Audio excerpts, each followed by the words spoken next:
தற்போது மூத்த வழக்கறிஞர் சுதா ராமலிங்கம் நம்மோடு இணைப்பில் இருக்கிறார். அவரிடம் பேசலாம். வணக்கம். வணக்கம். தற்போது பொள்ளாச்சி வழக்கில் தீர்ப்பு வெளியாகி இருக்கிறது. குற்றவாளிகள் என 9 பேரும் நிரூபிக்கப்பட்டிருக்கிறார்கள்.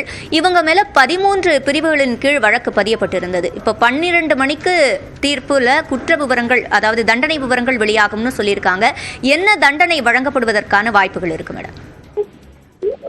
மேக்ஸிமம் சென்டென்ஸ் கொடுக்கக்கூடிய வாய்ப்புகள் இருக்கு. நிச்சயமாக இந்த ஜட்மெண்ட் முழுக்க படிக்காம நாம எதையும் பெருசா கமெண்ட் பண்ண முடியாது.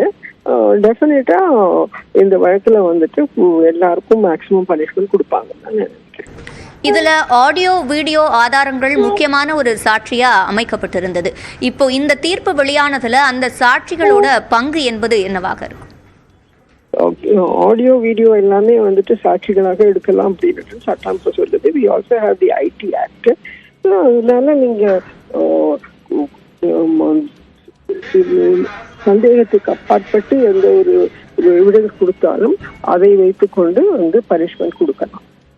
இதுல இன்னொரு முக்கியமான விஷயம், பாதிக்கப்பட்டவர்களுடைய அடையாளங்கள் வெளியாகாமல் அவர்களுக்கான பாதுகாப்பு முழுமையா வழங்கப்படணும். அப்பதான் இந்த வழக்குடைய விசாரணை என்பது எந்த இடையூறு இல்லாமல் நடைபெறும் அப்படின்ற கருத்துக்கள் அப்பவே முன்வைக்கப்பட்டுச்சு. அதன் வகையில இந்த சாட்சிகளுடைய பாதுகாப்பு சட்டத்தின் கீழ் என்னென்ன விஷயங்கள் இதில் நடைபெற்றன? அவர்களுடைய பெயர் தெரியக்கூடாது, அவர்களுடைய அட்ரஸ் கொடுக்கக்கூடாது, பாதிக்கப்பட்டவர்களுடைய ஐடென்டிட்டியை ரிவீல் பண்ணக்கூடாதுன்னு தான் சொல்லியிருக்காங்க. ஆனா இந்த வழக்குல ஒரு காலகட்டத்துல சில பேர்களுடைய விக்டிம்ஸோட பெயர்கள்லாம் வெளியில வந்ததாக சொல்லப்படுகிறது. சில வீடியோஸ் லீக் ஆனதாக சொல்லப்படுகிறது.